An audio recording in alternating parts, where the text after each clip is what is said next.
तो पहले लेक्चर में हमने सीखा कि कैसे हम एक्लिप्स को इंस्टॉल करते हैं और एक्लिप्स क्या है और एक्लिप्स के लिए जावा की क्यों ज़रूरत है। अब हम इस लेक्चर में जानेंगे कि जावा एक्चुअल में है क्या। तो जावा को हम ऑब्जेक्ट ओरिएंटेड लैंग्वेज कहते हैं। ऑब्जेक्ट ओरिएंटेड लैंग्वेज इसलिए क्योंकि इस इसमें जो है क्लास और ऑब्जेक्ट की बातें होती हैं। अभी ऑब्जेक्ट क्या है, क्लास क्या है, ये मैं जब थोड़ा बहुत कोड लिखूंगा तो मैं आपको समझाऊंगा। जावा जो है इंडिपेंडेंट ऑफ प्लेटफॉर्म है, इन द सेंस जावा आपका कोई भी ऑपरेटिंग सिस्टम पे चल सकता है। लिनक्स पे भी चल सकता है, विंडोज पे भी चल सकता है। और जावा बहुत हाईली सिक्योर्ड है, इसीलिए बहुत सारी कंपनीज जावा को प्रेफर करती है। और आज की डेट में अगर आप देखोगे जो लेटेस्ट टेक्नोलॉजीज है, जैसे अमेज़न की वेब सर्विसेज हैं या फिर आप क्लाउड की सर्विसेज हैं, वो जावा सपोर्ट करती हैं। ऑल्दो वो अदर लैंग्वेजेस सपोर्ट करती हैं, जैसे पाइथन हो गया, नोड हो गया, बट जावा भी, तो जावा की अपनी वैल्यू है। तो चलिए हम सीखते हैं कि जावा का कोड कैसे लिखते हैं। सबसे पहले मैं आपको दिखाऊंगा, मैं एक प्रोजेक्ट अनवांटेड प्रोजेक्ट को डिलीट कर देता हूँ।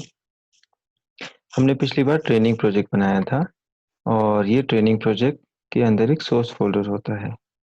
अब इस सोर्स फोल्डर के अंदर अगर आपको कोई भी चीज़ रखनी है, जैसे आप अपने घर में कोई भी चीज़ें रखते हैं तो आप ड्रॉअर्स में संभाल के रखते हैं। आपको पता है कि कपड़े अलमारी में होने चाहिए, खाना जो है पुराना खाना फ्रिज में होना चाहिए, या फिर आपका जो बुक्स हैं, बुक्स के लिए एक अलग रैक होती है। तो उस तरीके से एक ऑर्गेनाइज करके आप चीज़ें रखते हैं। तो जो पैकेज होता है वो ऑर्गेनाइज करके रखने के लिए होता है। जैसे हम एक पैकेज बनाते हैं, ये पैकेज हम बनाएंगे com dot class com dot tutorial dot execute. ठीक है। अब हम ये मेन पैकेज बना दिया, हमने एक पैकेज बना दिया जो हमारा एक तरीके से कह सकते हैं कि जहाँ से हम अपना मेन एप्लीकेशन स्टार्ट करेंगे। ठीक है। चलिए एक और पैकेज बनाते हैं ताकि आपको पता चले कि पैकेज और क्या बन सकता है। फिर com dot tutorial real dot object करके कुछ भी बना सकते हैं। मतलब आप अपनी मर्जी से रख सकते हैं जो नाम रखना चाहते हैं, स्ट्रक्चर रखना चाहते हैं, बट एक लॉजिकल होना चाहिए ताकि आप लोग पता आप कल को देखे ना जाए कि भाई ये पैकेज में क्या है, तो आप नाम से समझ जाए कि अच्छा ये पैकेज में हमारी सारी ऑब्जेक्ट्स पढ़ी हैं या ये पैकेज में हमारे सारे हेल्प वाले क्लासेस पढ़े हैं। ठीक है। तो जैसे मैंने tutorial dot date tutorial dot POJO कर देता हूँ। पोजो मतलब जैसे एक क्लास टाइप होता है। ठीक है, हम इसे बना देते हैं। अब पैकेज के अंदर, अच्छा मैं एक चीज़ बताना भूल गया कि पैकेज जो आप बनाओगे हमेशा लोअर केस में बनाना है। और पैकेज को जो आप डॉट देते हो तो ये आपका एक हायरार्की लेवल बना देता है। जैसे आप फोल्डर बनाते हो ना कि कॉम के अंदर ट्यूटोरियल हो गया, ट्यूटोरियल के अंदर एग्जीक्यूटेबल हो गया, तो उस तरीके से अगर मैं इस ट्रेनिंग प्रोजेक्ट को वर्कस्पेस जो हमने बनाया था, सी ड्राइव यूजर्स वर्कस्पेस, इसके अंदर जाके देखें तो आपको समझेगा कि पैकेज एक्चुअली में होता क्या है। तो मैं जाता हूँ सी ड्राइव वर्कस्पेस पे। आप देखोगे मेरा जो प्रोजेक्ट था वो ट्रेनिंग था। ट्यूटोरियल को मैं हटा देता हूँ, ट्रेनिंग प्रोजेक्ट था। अब उसके सोर्स फोल्डर में आप जाओगे तो देखिए कॉम ट्यूटोरियल, उसके अंदर एग्जीक्यूट और पोज होते एक तरीके से ये फोल्डर स्ट्रक्चर बना दिया इसने। आपका जो कोड है वो बहुत ऑर्गेनाइज तरीके से रहेगा। ठीक है। अब हम जाते हैं इसके अंदर एक सिंपल क्लास बनाते हैं। मैं आपको धीरे धीरे समझाऊंगा कि होता क्या है, बट एक स्ट्रक्चर समझाने के लिए मैं आपको बताता हूँ। तो प्रोजेक्ट होता है, प्रोजेक्ट के अंदर पैकेज होता है और पैकेज के अंदर आप क्लास रखते हैं। अब क्योंकि ये मैंने एग्जीक्यूटेबल रखा है तो इसको मैं मेन क्लास बनाता हूँ। लेट्स से हेलो वर्ल्ड एक क्लास बनाता हूँ। ठीक है। और मैं इसको मेन मेथड ये वाला मैंने सिलेक्ट किया है। मैं बताता हूँ क्या कर रहा हूँ मैं। तो इसने एक क्लास ऑटो जनरेट कर दिया। Auto generate in the sense बस मैंने वो सारी सिलेक्ट किया और क्लिक किया तो इसने एक क्लास बना दी हेलो वर्ल्ड डॉट जावा। अब क्योंकि जो क्लास होती है उसका एक्सटेंशन डॉट जावा होता है।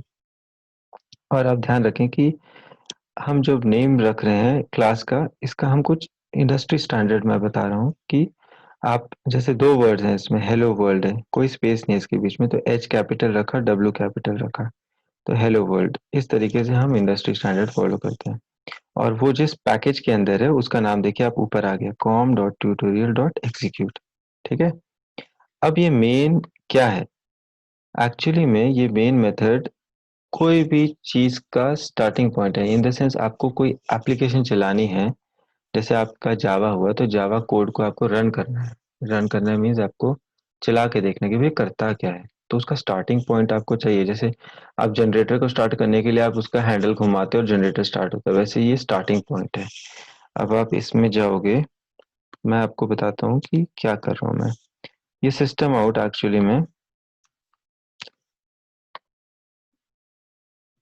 देखोगे, सिस्टम आउट क्या करता है, ये आपका प्रिंट करता है कोई भी चीज को। आप देखोगे सिस्टम आउट प्रिंट एल लिखा मैंने, ये कीवर्ड है। अब इसको कैसे करते हैं, आप जब शॉर्टकट है SYSO करके लिखोगे और कंट्रोल स्पेस दबाओगे तो आपको ऑप्शन दे देता है, और फिर आप वो ऑप्शन को सिलेक्ट करके एंटर मारोगे तो ऑटोमेटिकली फुल लेंथ आपका उसका वैल्यू दे देता है। तो ये एक्लिप्स की खास फीचर है। अगर आप कोई भी जगह पे, जैसे आपको पूरा पता नहीं है, तो आप कंट्रोल स्पेस दबाओगे तो आपको बता देता है कि अच्छा क्या क्या टाइप के मेथड्स हैं इसके अंदर, ये चीजें लेता है। तो ये मैं आपको आगे चल के बताता हूँ। ठीक है, मैं इसको हटाता हूँ, अब मैं आपको दिखाता हूँ, क्योंकि ये मेन मेथड है तो, और ये जावा एप्लीकेशन है, तो मैं इसको राइट क्लिक करके रन एज जावा एप्लीकेशन करूंगा। ये आप कंसोल देख रहे हो, यहाँ पे सारी चीजें प्रिंट होती हैं। ठीक है, यहाँ पे देखिए हेलो वर्ल्ड प्रिंट हो गया, क्योंकि मैंने यहाँ पे system.out.println लिखा और ये हेलो वर्ल्ड लिखा था उसके अंदर, तो हेलो वर्ल्ड प्रिंट हो गया। ठीक, तो ये हो गया हमारा मेन क्लास। अब एक नॉर्मल क्लास बनाते हैं। नॉर्मल क्लास क्या होता है, जैसे कि सिंपल क्लास, जिसको मैं बोल सकता हूँ, समझ लीजिए कि ह्यूमन करके बनाता हूँ, या फिर मैन करके बनाता हूँ। नहीं, मैन नहीं बनाता हूँ, ह्यूमन बनाता हूँ। ठीक है, कुछ भी नाम आप रख दीजिए, मैंने तो ऐसे ही बना दिया, ह्यूमन बनाया। इसने देखिए ह्यूमन क्लास बनाया, पैकेज मेरा पोजो में रखा। ठीक है। अब क्लास के अंदर एट्रीब्यूट्स होते हैं। एट्रीब्यूट्स क्या होते हैं, जैसे हम एक ह्यूमन है, हमारे एट्रीब्यूट्स क्या हैं, हमारे हमारा नाम। ठीक है, जैसे हमें एट्रीब्यूट जिससे आप डिफाइन कर सके आप किसी चीज़ को, जैसे टीवी हो गया, टीवी को आप डिफाइन करोगे तो आप बोलोगे अच्छा मेरे पास 42 इंच का टीवी है, तो इंच मतलब आप उसकी विड्थ बता रहे हो। ठीक है, तो वो एट्रीब्यूट हो गया उस तरीके। तो अब जैसे ह्यूमन है, ह्यूमन का एट्रीब्यूट क्या हो गया, जैसे आप किसी को, आप ह्यूमन को पहचानोगे तो आप बोलोगे कि भाई नाम क्या है तुम्हारा। ठीक है, तो आप उसका नाम बोल देते हो कि भाई ये नाम है, या फिर उसकी हाइट क्या है। ठीक है, हाइट, हाइट क्या है। ठीक है, हाइट क्या है, या फिर उसका वेट क्या है। ठीक है, तो ये हो गए एट्रीब्यूट्स। ठीक है, अब मेथड्स क्या होते हैं। अब मेथड्स होते हैं एक्चुअली में उसके फंक्शन को डिफाइन करने के लिए, फंक्शन को डिफाइन करने के लिए इन द सेंस कि आप जब टीवी का रिमोट दबाते हो, ठीक है, तो आप उसके अंदर जब जाते हो तो आपको दिखता है अच्छा ये फंक्शन है बटन दबाने से। ठीक है, सेम वे एक क्लास के अंदर एट्रीब्यूट्स होते हैं और फंक्शन होते हैं। फंक्शन आप मान लीजिए कि मैं लिखता हूँ कि रिटर्न, जैसे मान लीजिए मैं लिखता हूँ कि पब्लिक वॉइड गेट नेम। ठीक है, ये मेथड आपका नाम रिटर्न करेगा। ठीक है, अब मैं इसके अंदर सिस्टम आउट करता हूँ और मैं इसके अंदर प्रिंट करता हूँ कि my name is name.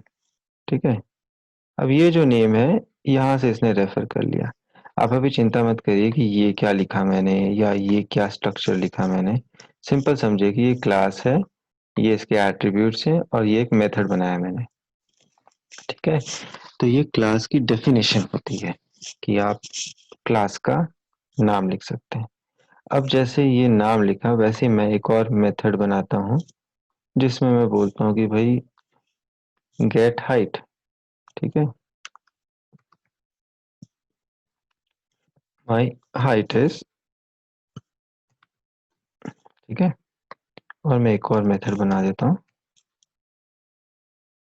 Gate wait.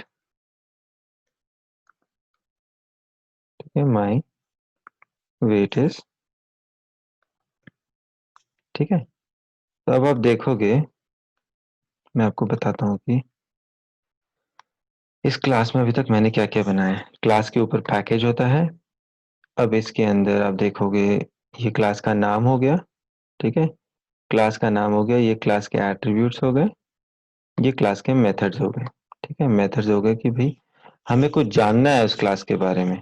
ठीक है, तो आप वो मेथड को कॉल करके आप पता चल सकता, अच्छा इस क्लास के अंदर ये चीज रिटर्न हो रही है, तो ये बता रहा है कि भाई ये नाम क्या है। ठीक है, अब आप मान लीजिए कि क्लास के अंदर एक और चीज होती है, उसे हम बोलते हैं कंस्ट्रक्टर। कंस्ट्रक्टर क्या करता है कि क्लास को ऑब्जेक्ट बनाना हो, तो जैसे एक क्लास है उसके कई ऑब्जेक्ट्स बना सकते हैं आप। अब जैसे मैं एक कंस्ट्रक्टर बनाता हूँ ह्यूमन, ठीक है।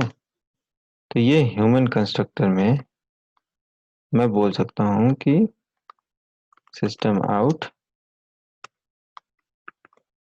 आई एम ह्यूमन, ठीक है, आई एम ह्यूमन क्लास। ठीक है, तो जब आप किसी क्लास को ऑब्जेक्ट बनाना चाहते हैं तो आप कंस्ट्रक्टर को कॉल करते हैं। ठीक है, मैं आपको आगे दिखाऊंगा कैसे होता है। और कुछ कंस्ट्रक्टर्स आप ऐसे ही बना सकते हैं जिसके अंदर आप पैरामीटर डाल सकते हैं। जो पैरामीटर जैसे कहते हैं कि जैसे हमने जो कोई भी कॉमा स्ट्रिंग वेट, ठीक है, कॉमा बूलियन फ्लैग, कुछ मैं ऐसे एक्स्ट्रा डाल देता हूँ ताकि आपको ये समझ में आए कि भाई ये जो चीजें हैं वो यहाँ पे कॉपी नहीं हो रही हैं, ये आप रैंडमली कुछ भी रख सकते हैं। ठीक है, हाइट, हाँ ये फ्लैग। ठीक है, अब इसके अंदर मैं प्रिंट करता हूँ कि भाई I am human class with name age, ठीक है, नेम एज नेम, ठीक है। एक और लाइन प्रिंट करता हूँ। आप बिल्कुल चिंता मत करिए कि हम सिंटैक्स क्या यूज करें, मैं आपको सिर्फ ये समझाना चाहता हूँ कि कंस्ट्रक्टर क्या होता है और क्लास क्या होती है। ठीक है, with name, with height, height, weight, weight, ठीक है। अब जैसे मैंने ये गेट मेथड्स बनाए हैं वैसे मैं सेट मेथड भी बनाता हूँ। ठीक है, मैं ऐसे ही आपको बताता हूँ, थोड़ा सा अच्छे से बना दूँ ना। तो आप सेट मेथड्स बनाना चाहते हैं तो आप इसमें आप रेफरेंसेस के अंदर आप जाओगे, सॉरी नहीं, एक शॉर्टकट था, सोर्सेस के अंदर जनरेट गेटर्स एंड सेटर्स होता है। अब मैं इसको सिलेक्ट करूं तो मैं सेट सेट मेथड बनाना चाहता हूँ, क्योंकि गेट मैंने पहले ही बना दिया इसलिए शायद वो ऑप्शन नहीं दे रहा है। तो मैं सेट मेथड बनाना चाहता हूँ। तब आप देखोगे कि अब क्लास के नीचे ऊपर जाओगे तो इसने सेट मेथड बना दिया। अब मैं इसको थोड़ा सा ना, एक सेकंड में इसको सही से थोड़ा ऑर्गेनाइज कर दूं ताकि आपको पता चले कि सेट नेम नीचे कर दिया मैंने, सेट हाइट और सेट वेट को मैं नीचे कर देता हूँ। ठीक है, अब इनको साथ में कर दिया।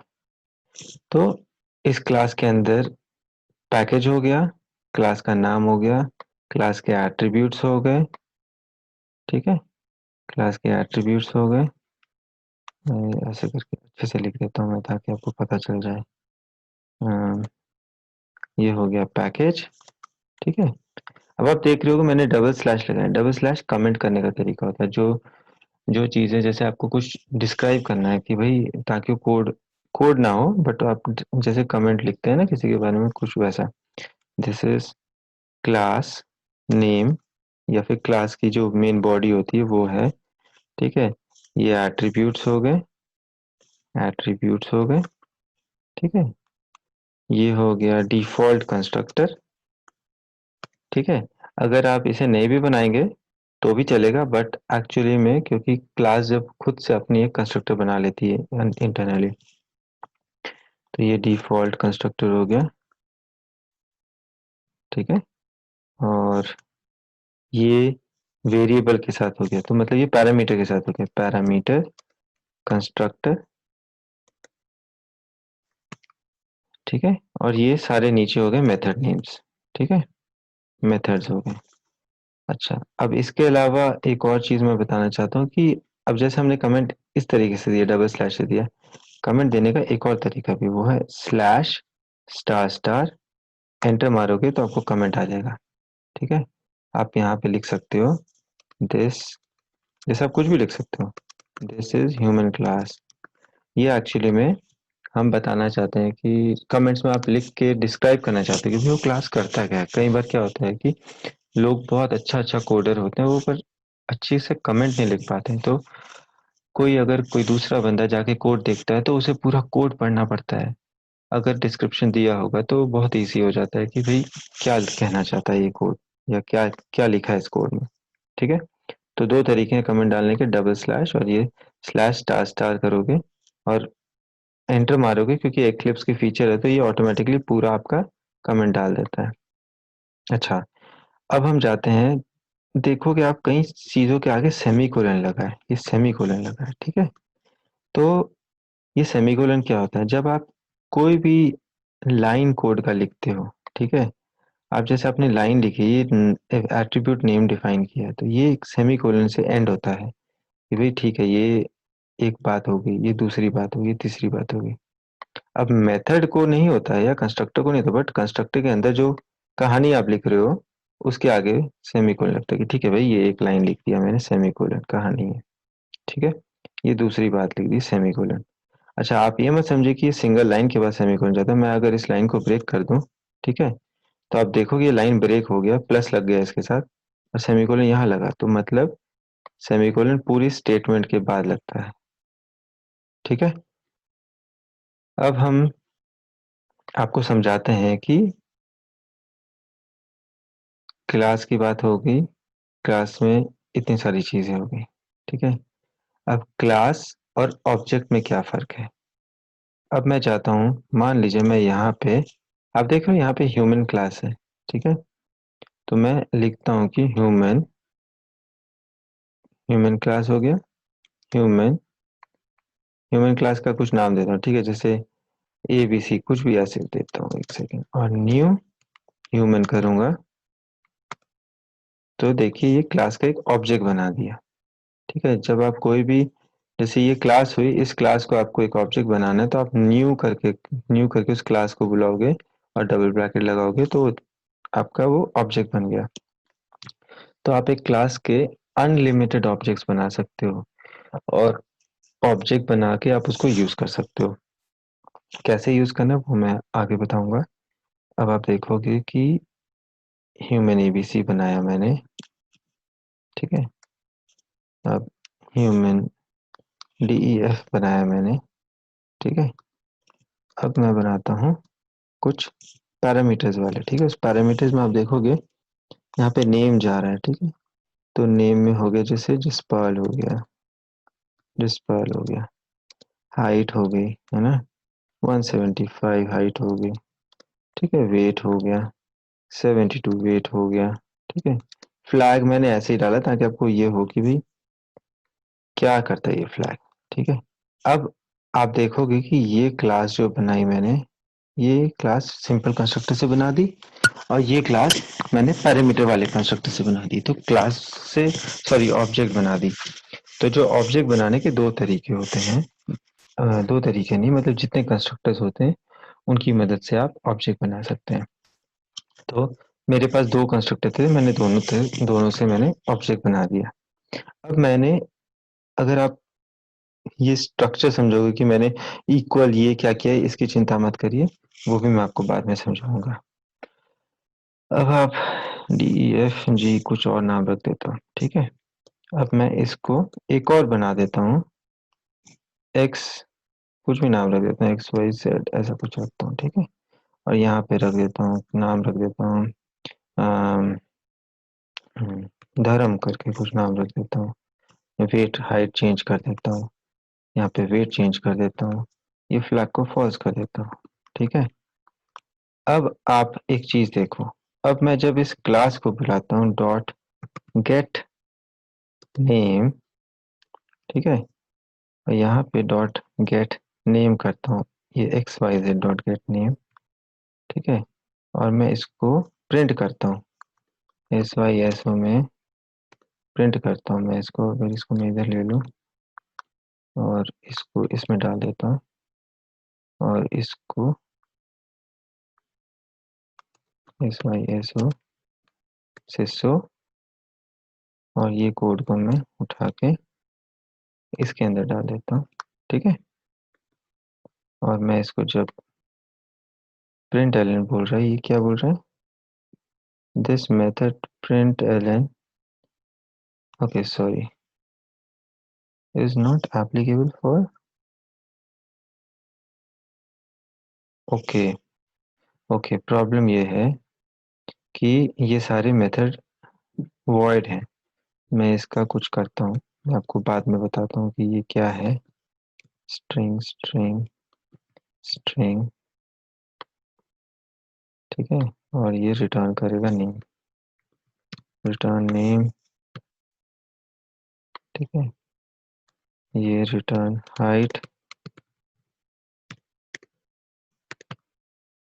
और ये करेगा रिटर्न वेट। तो एक्चुअली मैंने एक मेथड बना दिए हैं सारे, ये नाम रिटर्न करेगा, ये हाइट रिटर्न करेगा और ये वेट रिटर्न करेगा। ठीक है, आप सिंटैक्स की बिल्कुल चिंता मत करिए, आगे चल के मैं समझाऊंगा।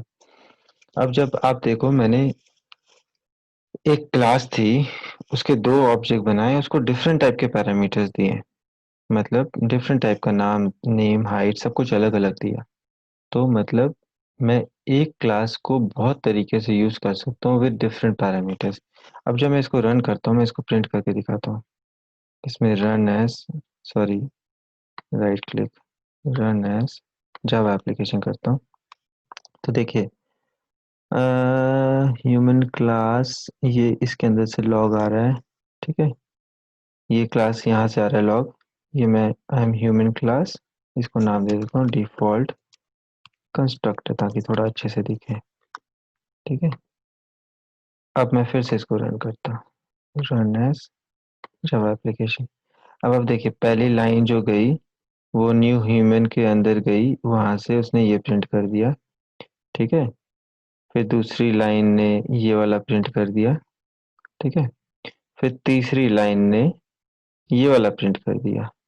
ये तीनों लाइन तीसरी वाली लाइन से बन गया, क्योंकि आप ह्यूमन के अंदर जाओगे तो मैंने तीन प्रिंट मारे हुए हैं। ठीक है, तो ये तीन प्रिंट आ गए, नेम, हाइट, वेट दोनों आ गए। ठीक है, अब फिर से आप देखोगे कि मैंने गेट नेम किया है। ठीक है, डेफ डॉट गेट नेम, तो यहाँ पे नेम नल आ रहा है। अच्छा, अब ये नल इसलिए आ रहा है क्योंकि मैंने उसको असाइन नहीं किया किसी के साथ। ठीक है, वो भी मैं आपको समझाता हूँ कि क्या होता है। this dot name equals name, this dot height equals height, this dot weight equals weight। Okay, अब बिल्कुल चिंता मत करिए कि मैं क्या कर रहा हूँ, ये सब क्या है। मेरा सिर्फ आपको समझाने का पर्पस ये है कि देखिए, अभी यहाँ पे नाम जसपाल आ गया पहले ऑब्जेक्ट का, दूसरे ऑब्जेक्ट में नाम धर्म है। तो जो क्लास होती है उसके आप कई सारे ऑब्जेक्ट बना सकते हो, और उन ऑब्जेक्ट को आप डिफरेंट तरीके के पैरामीटर दे सकते हो या फिर वैल्यूज दे सकते हो, और वो जो भी काम कर रही है वो उन वैल्यूज के ऊपर करती है। ठीक है, तो आपका क्लास हमेशा एक होता है, और आपका ऑब्जेक्ट जो हो उस क्लास की बन सकती है वो मल्टीपल बन सकती है। तो मेरा मेन पर्पस यहाँ पे आपको ये समझाने का था कि क्लास क्या होता है और ऑब्जेक्ट क्या होता है। अच्छा, एक चीज जो रह गई थी, जो पिछले वाले दूसरे वाले क्लास में नहीं दिख रही थी, वो है इम्पोर्ट। अब ये इम्पोर्ट क्या होता है, अब आप देखोगे कि ये पैकेज अलग है और ये पैकेज अलग है। ठीक है, अब इस पैकेज का क्लास इस पैकेज में कैसे रेफर कर रहे हैं हम। अब आप देखोगे ह्यूमन को हम यहाँ पे यूज कर रहे हैं, राइट। अब उस ह्यूमन को यूज करने के लिए इम्पोर्ट होता है। तो हमने जैसे ह्यूमन क्लास को यूज करना है, तो हमें भाई रेफरेंस तो लेना होगा ना भाई, कि कहाँ से आ रहा है, नहीं तो कैसे ढूंढेंगे। तो इसलिए आप देखोगे हेलो वर्ल्ड क्लास में मैंने ह्यूमन को इंपोर्ट किया है, और तभी मैं उस क्लास को यूज कर सकता हूँ। तो अब एक क्लास में क्या क्या चीजें होती है मैं फिर से समराइज करता हूँ। एक क्लास में सबसे ऊपर होता है पैकेज, जो आपका डिफाइन करता है कि वो क्लास किस पैकेज में बैठा है। दूसरा होता है इंपोर्ट, अगर आप कोई और दूसरे जगह की क्लासेस को यूज कर रहे हैं, दूसरे पैकेज की क्लासेस को यूज कर रहे हैं, तो उसको आपको इंपोर्ट करना पड़ेगा, तभी आप यूज कर सकते हैं। अच्छा, अब आपके मन में सवाल आ रहा होगा कि अरे भाई, अगर कोई सेम पैकेज में है तो क्या होगा? तो उस क्लास के लिए इंपोर्ट की जरूरत नहीं है, क्योंकि वो सेम फोल्डर स्ट्रक्चर पे है, तो उसके लिए इंपोर्ट की जरूरत नहीं पड़ती। अच्छा, फिर क्लास को आप डिफाइन करते हो कि भाई ये मेरा नाम है क्लास का, ठीक है। उस क्लास के अंदर आप एट्रीब्यूट्स डिफाइन करते हो। फिलहाल इस क्लास में कोई एट्रीब्यूट रखा नहीं है मैंने, इस क्लास में सिर्फ एक मेथड है, ठीक है। और ये मेथड के अंदर ये काम हो रहा है जो एक्चुअली में आपको दिख रहा है। तो ओवरऑल आप इतना समझिए कि ये क्लास और ऑब्जेक्ट की डेफिनेशन है। अब मैं नेक्स्ट वीडियो में आपको बताऊंगा कि आगे क्या होता है, ठीक है।